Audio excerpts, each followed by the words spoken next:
जय माता दी भक्तों, कैसे हैं आप सब। माँ दुर्गा की कृपा आप पर सदैव बनी रहे। भक्तों, महालक्ष्मी कौन है? तो अधिकांश लोग कहते हैं कि वो धन और ऐश्वर्य और समृद्धि की देवी हैं। लेकिन यदि वैकृतिक रहस्य खोला जाए तो वहाँ महालक्ष्मी का स्वरूप हमारी कल्पना से बिल्कुल अलग दिखाई देता है। यहाँ वे केवल धन की अधिष्ठात्री नहीं हैं, बल्कि संपूर्ण ब्रह्मांड की पालन शक्ति हैं। उनके 18 हाथ क्यों हैं? प्रत्येक आयुध उन्हें किस देवता ने दिया और क्यों वैकृतिक रहस्य उन्हें समस्त देव शक्तियों का केंद्र कहता है? तो आइए इस अद्भुत रहस्य को समझते हैं। तो शुरू करते हैं माँ जगदम्बा की कृपा के साथ। सर्व मंगल मांगल्ये शिवे सर्वार्थ साधिके शरण्ये त्र्यंबके गौरी नारायणी नमोस्तुते। जय माँ महालक्ष्मी।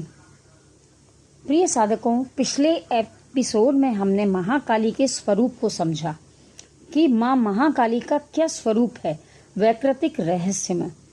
हमने जाना कि आध्यात्मिक यात्रा की शुरुआत अज्ञान के विनाश से होती है।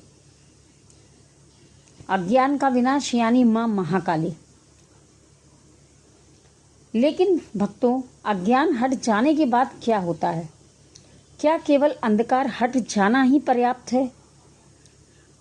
जहाँ अंधकार समाप्त होता है वहाँ प्रकाश का आगमन भी आवश्यक है, और उसी प्रकाश का नाम है माँ महालक्ष्मी। अब हम जानेंगे कि वैकृतिक रहस्य में माँ महालक्ष्मी का क्या स्वरूप है, उनका क्या स्थान है। वैकृतिक रहस्य में माँ महालक्ष्मी को केवल विष्णु पत्नी के रूप में नहीं जाना जाता। यहाँ उनका स्वरूप कहीं अधिक विराट है। वे केवल किसी एक देवता की शक्ति नहीं है, बल्कि समस्त देव शक्तियों का समन्वित प्रकाश है। और यही कारण है कि जब देवताओं की शक्तियां एकत्रित होती हैं तो एक अद्भुत दिव्य स्वरूप प्रकट होता है, और वह स्वरूप है माँ महालक्ष्मी का।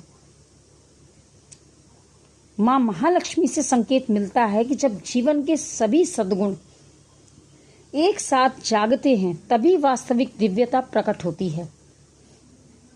हम सामान्यतः लक्ष्मी शब्द सुनते ही धन की कल्पना करते हैं, लेकिन संस्कृत में लक्ष्मी शब्द का संबंध केवल धन से नहीं है, बल्कि लक्षण, शोभा, तेज, संतुलन, समृद्धि और पूर्णता से है। जहाँ धर्म है वहीं लक्ष्मी है, जहाँ सत्य है वहीं लक्ष्मी है, जहाँ करुणा है वहीं लक्ष्मी है, जहाँ श्रम का सम्मान है वहीं लक्ष्मी है। इसलिए यदि कोई व्यक्ति केवल धनवान है लेकिन उसके जीवन में शांति नहीं है तो वह लक्ष्मीवान नहीं है। तो भक्तों, अब हम जानेंगे कि माँ महालक्ष्मी के 18 हाथों का रहस्य। अब हम उनके उस दिव्य स्वरूप की तरफ चलते हैं जो पहली ही दृष्टि में साधक को, भक्त को आश्चर्यचकित कर देता है। माँ के 18 हाथ, माँ की 18 भुजाएं। क्या यह केवल दिव्यता दिखाने के लिए है? शास्त्र कभी भी अनावश्यक वर्णन नहीं करता। 18 भुजाएं संकेत हैं कि शक्ति एक ही है, वही परम शक्ति, माँ आदि शक्ति। उनके असंख्य हाथ, उनके आयुध असंख्य प्रकार से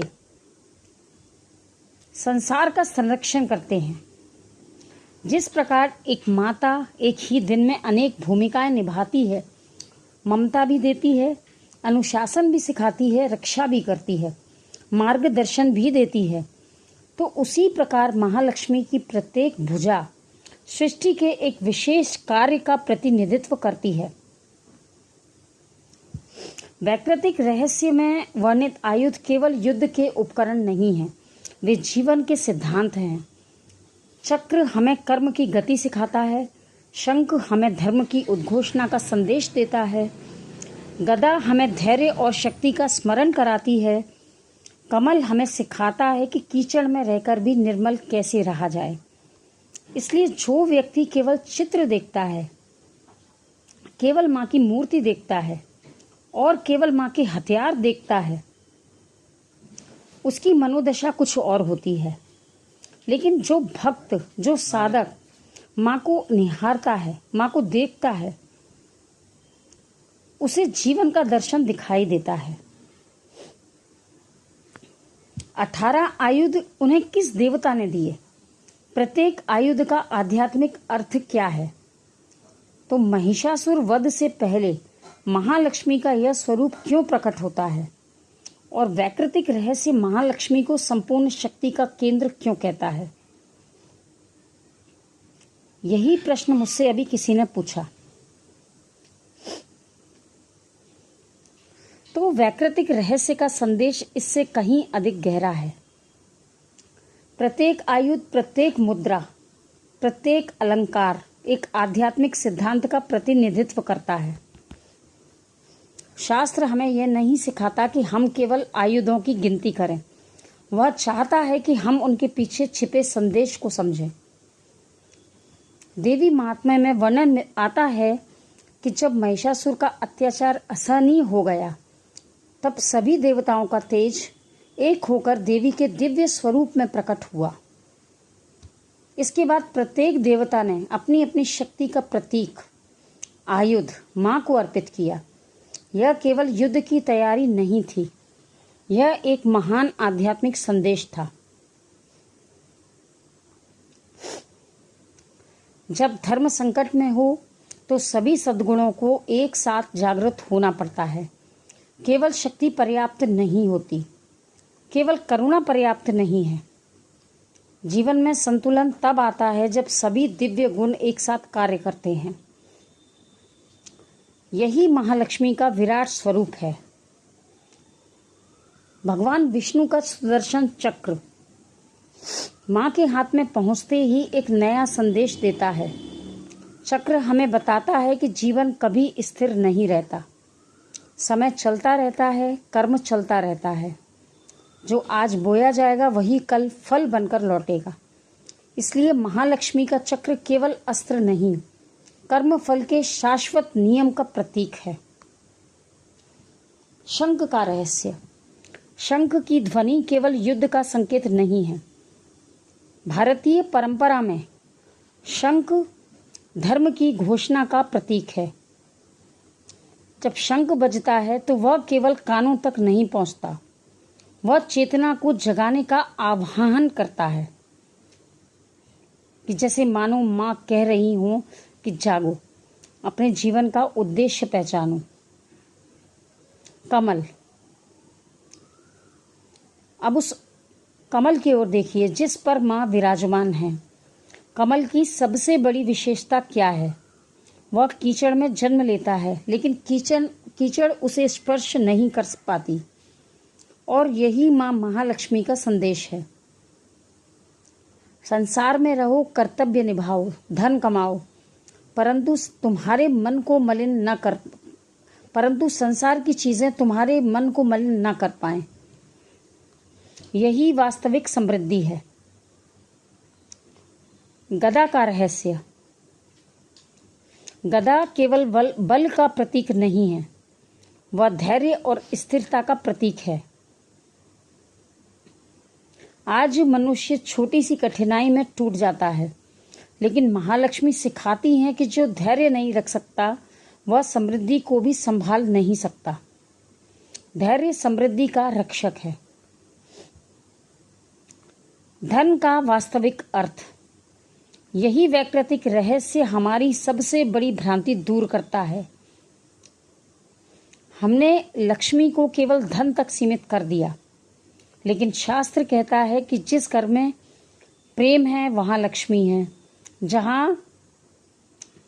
जहाँ सत्य है वहाँ लक्ष्मी है, जहाँ परिश्रम है वहाँ लक्ष्मी है, और जहाँ धर्म है वहाँ स्वयं देवी निवास करती हैं। यदि धन है लेकिन मन अशांत है तो वह वैकृतिक रहस्य की दृष्टि में लक्ष्मी नहीं है। केवल वह संपत्ति है। महिषासुर से युद्ध करने से पहले देवी को सभी देवताओं की शक्तियां प्राप्त होती हैं। तो यह हमें यही सिखाता है कि जीवन के बड़े संघर्ष कभी अकेले नहीं जीते जाते। जब विवेक, धैर्य, साहस, करुणा, संयम और सत्य एक साथ हमारे भीतर जागते हैं, तभी हम अपने जीवन के महिषासुर पर विजय प्राप्त कर पाते हैं। और यही महालक्ष्मी का वास्तविक रहस्य है। जब हम महिषासुर का नाम सुनते हैं तो हमारे मन में एक विशाल शक्तिशाली राक्षस की छवि उभरती है, लेकिन वैकृतिक रहस्य हमें केवल इतिहास नहीं पढ़ाता, वह हमें अपने भीतर झांकना भी सिखाता है। महिषासुर केवल एक व्यक्ति नहीं, वह एक मनोवृत्ति है। महिष अर्थात भैंसा, जो विवेक से नहीं केवल बल और जड़ता से चलता है। जब मनुष्य के जीवन में अहंकार, जड़ता, क्रोध और भोग की अंधी दौड़ बढ़ जाती है, तब उसके भीतर महिषासुर जन्म लेता है। और जब धर्म, विवेक और आत्मसंयम जागते हैं, तब माँ महालक्ष्मी उस महिषासुर का अंत करती हैं। यही कारण है कि देवी और असुर का युद्ध केवल प्राचीन कथा नहीं है, बल्कि हमारे भीतर प्रतिदिन होने वाला संघर्ष है। सच्ची लक्ष्मी वही है जो जीवन में संतुलन लाए। धन हो पर अहंकार ना हो, ज्ञान हो पर अभिमान ना हो, शक्ति हो पर अत्याचार ना हो। यही महालक्ष्मी की कृपा है। यदि धन बढ़े और विनम्रता घट जाए तो वह लक्ष्मी नहीं, परीक्षा है। और यदि वैभव आए और धर्म चला जाए तो वह समृद्धि नहीं, विनाश की शुरुआत है। क्या महालक्ष्मी माँ हमें बहुत सारे संदेश देती हैं। जब परिवार में प्रेम बना रहता है, वहाँ महालक्ष्मी है। जब घर में परिश्रम का सम्मान होता है, वहाँ महालक्ष्मी है। जब कमाई ईमानदारी से होती है तो वहाँ भी महालक्ष्मी है। जब भोजन बांटा जाता है, वहाँ महालक्ष्मी मुस्कुराती हैं। जब किसी की सहायता बिना स्वार्थ की जाती है, वहाँ महालक्ष्मी का निवास होता है। इसलिए महालक्ष्मी की उपासना केवल दीप जलाने से पूरी नहीं होती, वह हमारे आचरण से पूर्ण होती है।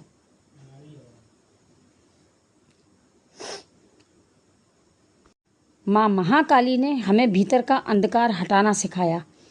माँ महालक्ष्मी हमें उस रिक्त स्थान को धर्म, करुणा, संतुलन और समृद्धि से भरना सिखाती हैं। और यही साधना का क्रम है। पहले शुद्धि, फिर समृद्धि, पहले अज्ञान का अंत, फिर दिव्यता का उदय। यही वैकृतिक रहस्य का विज्ञान है। तो आज हमने जाना, माँ लक्ष्मी केवल धन की देवी नहीं है, वे संपूर्ण देव शक्तियों का समन्वित स्वरूप है। उनके 18 हाथ अनेक दिव्य शक्तियों का प्रतीक है। प्रत्येक आयुध एक आध्यात्मिक शिक्षा देता है। महिषासुर हमारे भीतर की अधर्ममयी प्रवृत्तियों का प्रतीक है। और वास्तविक लक्ष्मी वही है जो जीवन में धर्म, संतुलन और करुणा स्थापित करें। याद रखिए कि जहाँ धर्म है वहीं लक्ष्मी है, जहाँ सत्य है वहीं समृद्धि है, और जहाँ माँ की कृपा है वहाँ अभाव भी साधना बन जाता है। तो भक्तों, अगले एपिसोड में हम जानेंगे वैकृतिक रहस्य। अगले एपिसोड में हम जानेंगे कि वैकृतिक रहस्य में माँ महासरस्वती का क्या स्थान है। महासरस्वती केवल विद्या की देवी हैं, उनका क्या स्थान है, उनका वास्तविक स्वरूप क्या है वैकृतिक रहस्य में, उन्हें अंतिम स्थान क्यों दिया गया।